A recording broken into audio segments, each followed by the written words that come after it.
E eu falo sempre, né, o estado da arte, né, a gente sempre tem que trazer as evidências científicas, gente.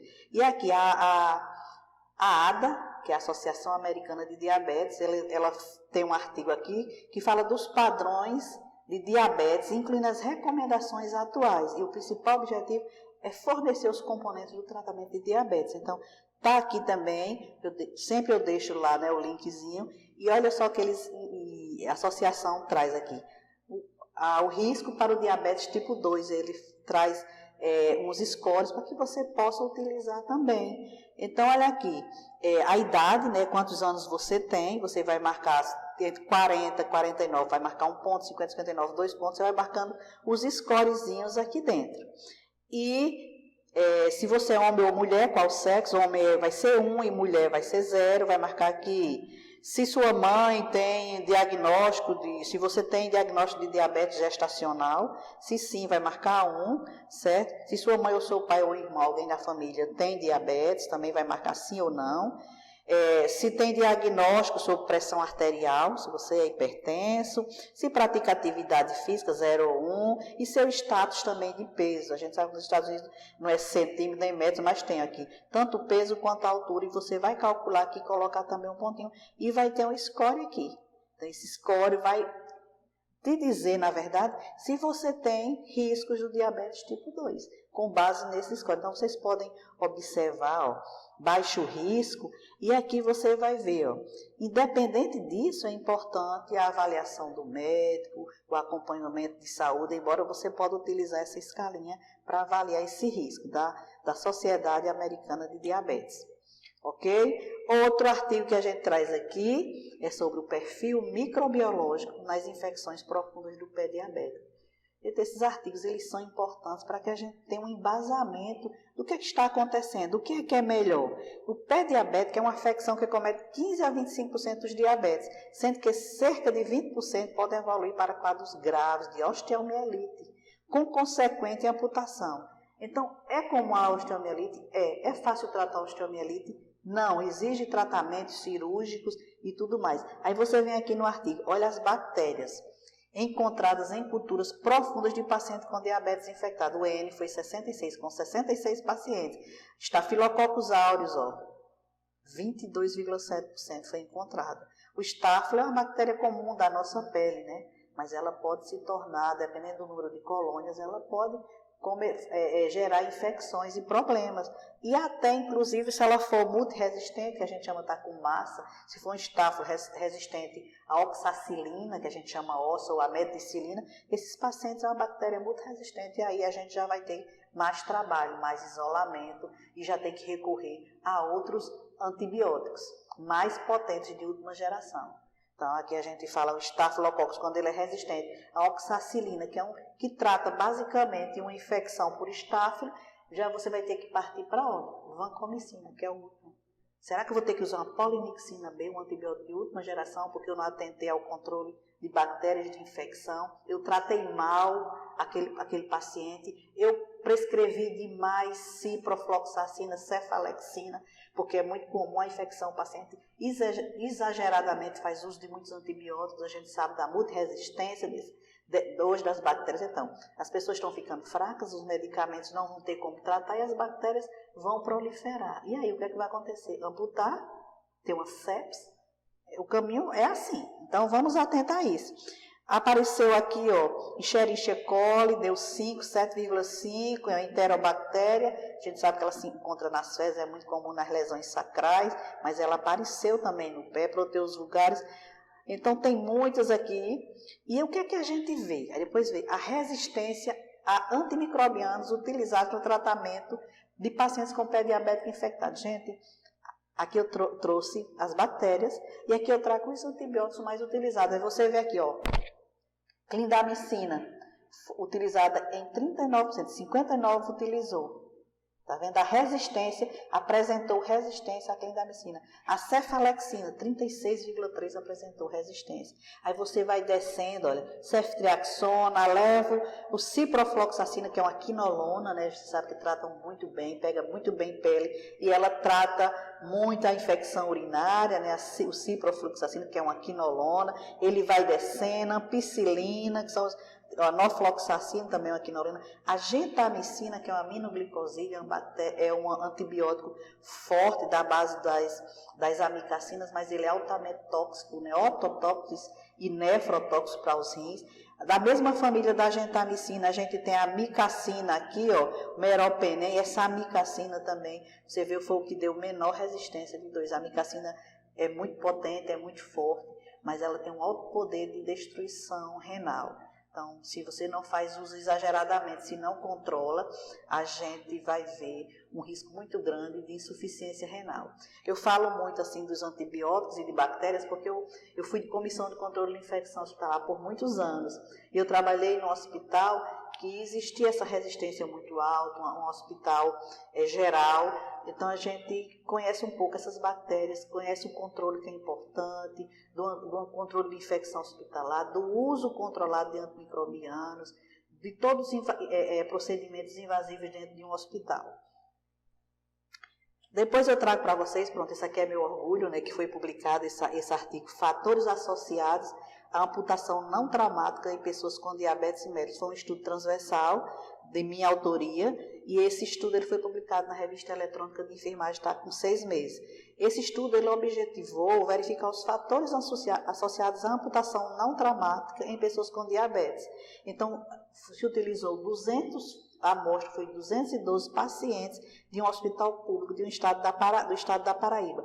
Convém dizer que, embora tenha sido realizado dentro de um hospital de referência para atendimento a pessoas com pé diabético, com problema vascular, esses pacientes eles migravam de diversos locais do estado e eles partiam, geralmente a referência, né, eles eram procedentes da rede de atenção básica. Então, esses pacientes já chegavam no hospital, muitos deles já com lesões, com úlceras graves. Então, aqui o que é que a gente traz? Foi realizado um modelo de regressão logística, fez várias associações, gente, tanto dos dados sociodemográficos, com os dados clínicos, mas eu trouxe essa tabelinha, esse modelo de regressão logística entre a amputação não traumática por diabetes mellitus e as variáveis de exposição. Se a gente observar aqui esse estudo, gangrena, o paciente chegava com gangrena, all odds ratio aqui apresenta 11,5 vezes mais chance de desenvolver de amputação. Quer dizer, o p-valor foi menor que 0,01, estatisticamente significativo. A mesma coisa para tempo de procura por atendimento. A pessoa que não procura, ele aumenta o risco de amputação em 10,84%. Também deu estatisticamente significativo o p-valor aqui. Tempo de diabetes também é outro fator de risco. Quanto maior o tempo, mais o risco de amputar. E aqui a gente chega a 7,53. Então, paciente que não procura, que tem um tempo maior, ele aumenta em até 7 vezes a chance de desenvolver o pé diabético, a amputação, aqui relacionado à amputação. Então, aqui o P não foi significativo, mas a gente vê que há um risco alto também. Outra coisa, a glicemia aumenta, entendeu? E o que é importante aqui atentar, o tabagismo também. O tabagismo também foi muito alto. O paciente que fuma, que é tabagista, ele aumenta quase 6 vezes o risco de amputação. Então, esse artigo, ele traz aqui, foi agora em 2019, esse artigo traz justamente essas questões. Quais são esses fatores de riscos?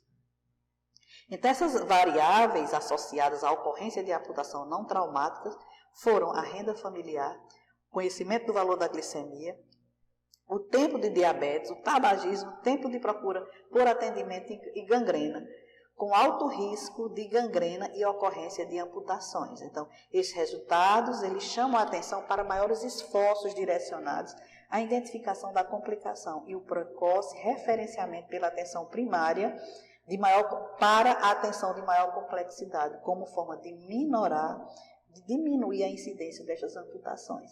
Você vê que tudo parte lá da rede da atenção. Aquele paciente está indo fazer consultas. A gente também avaliou quantos pacientes faziam consulta, o tempo de consulta. Então, vocês depois podem acessar esse artigo, que vocês vão ver na íntegra como foi feito todo o estudo. Tem outros estudos, gente, aqui, ó, fatores de risco, outro artigo também da revista eletrônica de enfermagem, que ele fala sobre os fatores de risco para o desencadeamento do pé diabético. E ele traz justamente, ó, idade avançada, tempo de diagnóstico, baixa escolaridade, o sobrepeso, dieta inadequada, a inatividade física, o controle metabólico inadequado, a falta de cuidados específicos com os pés, aí tudo isso vocês sabem, mas não custa a gente mostrar que aqui são as benditas evidências. Outro artigo aqui da Revista Gaúcha de Enfermagem também, falando do conhecimento, atitudes e práticas de medidas preventivas sobre o pé diabético. Então, esse estudo já objetivou identificar o conhecimento, as atitudes e as práticas voltadas à prevenção do pé diabético do tipo 2. Então, trata também de uma pesquisa transversal. E a gente traz aqui que é necessário o desenvolvimento de estratégias educativas para sensibilizar tanto os diabéticos quanto os profissionais de saúde para a eficácia e prevenção deste pé. Então, é fácil? Não é. Olha o que ele fala aqui sobre eles usaram um inquérito, né, de investigação. Então, houve predominância nesse estudo do sexo feminino. Sobre o conhecimento dos cuidados com os pés, 49,4% não sabiam como se faz a higiene e o que se deve observar nos pés. Gente, a questão do artigo, da evidência científica, é tudo para a gente estudar. Porque nesses estudos eles trazem a realidade. Se você observar, praticamente 50% não sabia como se faz a higienização dos pés. Quer dizer, isso não é fácil. Não, então ninguém foi orientado. Olha só aqui o que ele fala mais. 56,5% desconhecia o corte correto da unha. Então ninguém informou. Em relação às atitudes, 80% tinham disposição para executar o autocuidado. Menos mal, né? Queriam fazer o autocuidado. Partindo para a prática, averigou-se que cuidados como lavagem, secagem, hidratação e massagem não eram executados juntos. Vocês estão vendo que quando a gente vai vendo os artigos, as propostas dos objetivos, de como foi feito, e pega essa conclusão e esse resultado, a gente diz, poxa, então, como é que está isso? Existe a questão de você educa, você ensina, mas às vezes o paciente também não executa, por diversos motivos, até educacional. Mas a gente tem que estar atento, certo? Outra síntese de evidência para a política de saúde, prevenção e controle do pé diabético na atenção primária também. Foi uma síntese de evidência, cujo problema priorizado foi a prevenção e o controle do pé diabético na atenção primária. Ele utilizou de uma ferramenta, então, que originou 41 textos. Eles foram selecionados para análise. Então, 4 opções foram identificadas para o enfrentamento do problema. Primeiro, capacitar profissionais da atenção primária, no rastreamento de risco ao pé diabético, na orientação para o autocuidado e na coordenação do cuidado de pessoas com diabetes. Então, já achou um? Então, precisa treinar, capacitar essas pessoas lá da atenção básica. Outra coisa, estimular o autocuidado mediante a aferição diária de temperatura do pé.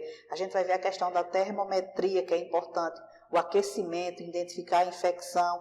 Então, tudo isso é importante. Identificar e realizar o manejo clínico das condições pré-ulcerativas e as deformidades dos pés, com encaminhamento para os serviços de referência. Tudo está dizendo aqui o que é que a gente tem que fazer. Mas será que a gente faz? E eu trago mais artigos, porque vocês vão ter que aprender a mexer, a procurar evidências científicas, vão ter que ter embasamento, base de dados indexados, para que vocês evoluam, cresçam. Você vê um artigo, você pode se basear nele e gerar uma nova pesquisa com base no que você está vendo, no que está ensinando aqui. Daí a importância do método do estudo, como foi feito o estudo. Eu não trago o método aqui para não me demorar, mas vocês buscam um artigo, veem um método, vejam se vocês trabalham num local que tem condição de se basear nesse método, para vocês gerarem pesquisa, serem pesquisadores, e assim vai. Esse outro estudo de assistência preventiva à saúde do portador, a gente nem usa muito mais esse termo portador, né? Do pé diabético, que é a unidade básica de saúde municipal da cidade de Limeira, São Paulo. São artigos novos, e isso aqui é de novembro de 2019. Certo? Então, uma revista ibero-americana de podologia. Então, olha o que ele traz aqui. O objetivo foi avaliar pacientes diabéticos com pés em risco, todos cadastrados nessa unidade de saúde, certo? Optou-se por uma abordagem quantitativa, então foram selecionados 30 pessoas com diagnóstico de diabetes tipo 1 e 2, residentes nessa área de abrangência. A maioria foram homens e mulheres, na faixa etária entre 40 a 81 anos, com tempo de evolução de doença de 6 a 10 anos. Através desse estudo, identificou-se algumas das evidências que levam os pacientes diabéticos a desenvolverem o pé diabético. Tais como, então, olha o que é importante a gente focar. O que é perigoso aqui? Carência de informações, diagnóstico tardio, deficiência de políticas de prevenção e capacitação específica, além da própria falta de autocuidado do paciente. Então, precisa capacitar essas pessoas, precisa motivar essas pessoas, porque você diz uma vez, o paciente vai para casa, faz de qualquer jeito, não está nem se importando, que ele não tem educação. Então, a gente, além de educar, a gente tem que supervisionar, a gente tem que questionar. E o senhor está fazendo o mesmo? Como é que você está fazendo a limpeza desses pés? Como é que está cortando suas unhas? Então, tudo isso, qual é o seu calçado? Tudo isso a gente tem que estar atento. Então, o resultado desse estudo, ele confirmou a necessidade de implementações educativas para orientar e sistematizar medidas de prevenção contra o pé diabético, fundamentado na importância dos profissionais da saúde nesta dinâmica. Então, os profissionais têm tudo a ver para melhorar. Mas também a gente sabe que o profissional, eu digo assim, a gente não pode cuidar de quem não quer ser cuidado. Se você não tiver uma conversa com aquele paciente, de orientar, de prepará-lo, de conscientizá-lo, eu digo assim, é sensibilizar, né? Consciência é mais bem. Você sensibilizar aquela pessoa para os riscos, olha, se o senhor não fizer isso, você pode perder seu pé, porque ele não tem noção da gravidade. O nível educacional é baixo. Muitos não se importam. Quando está aquela coisa grave, amputa e pronto. Então, se você não faz, não mostra, olha, o risco é esse. Tá, o seu pé está bom, se você não prevenir, não limpar, não cortar assim, não deixar, vai acontecer isso. Então, eles se preocupam mais quando a gente enfoca, quando a gente... É como se fosse, é comigo isso, eu vou absorver isso, eu vou cuidar desse pé. Outro aqui é o pé diabético. Isso aqui eu achei tão interessante, eu estou até cuidando de um pé de Charcot, uma neuroartropatia de Charcot. Então, isso aqui, bem interessante, né, esse de Ferreira, e ele faz que a neuropatia de Charcot, eu trago algumas fotos depois, é a complicação lamentável e comum de pacientes com diabetes, provavelmente resultante de uma falta de entendimento adequado dessa condição. Então, o pé de Charcot é a forma mais grave. O ortopedista geral é quem, na maioria das vezes, recebe no pronto atendimento. Então, já tem um comprometimento total do pé, muitas deformidades. A gente vai ver o pezinho de Charcot, às vezes já tem osteomielite, e não é simplesmente fazer um curativo que vai resolver. E a gente vai questionar isso, toda essa parte, tá certo? Então, o que é que a gente traz aqui da neuropatia? Neuroartropatia de Charcot é um tipo grave, né? Geralmente o paciente já tem um diagnóstico de diabetes há pelo menos 10 anos, muitas vezes já é um obeso mórbido. Estima-se que de 0,2 a 0,3 por cada 1000 pacientes diabéticos desenvolvem essa neuroartropatia de Charcot. Então o processo é destrutivo, ele produz um impacto profundamente negativo na saúde. O diagnóstico da neuropatia reduz a expectativa do paciente diabético em 14 anos, olha só. Aproximadamente 19% desses pacientes morrem em até 2 anos, em média. Então, há um trauma local no pé, cuja magnitude e intensidade eles podem variar, parece estar envolvido no início do processo destrutivo. E a grande maioria desses pacientes, gente, eles apresentam sintomas relacionados à dor, localizada no meio do pé, além de edema, eritema. Então, é grave, a gente tem que tentar não deixar chegar a essas consequências. E aqui a gente traz, olha, a neuroartropatia de Charcot, as deformidades, aqui, processo cirúrgico para diminuir, o paciente refere muita dor, a gente vai ver a importância de aliviar essa pressão plantar, quais são as formas, quais são os calçados ideais, e às vezes o paciente muitas vezes não colabora. A gente diz, olha, evite andar, só usar meia em casa, um calçado tem que ser específico, e às vezes o paciente não colabora. Então, aqui mostrando a cirurgia, certo? Olha aqui a neuropatia, o pezinho começa aqui, e a gente vai ver que às vezes é necessidade de fixação, de redução, procedimentos cirúrgicos, certo? Então, tudo isso é uma abordagem que a gente tem que estar atenta.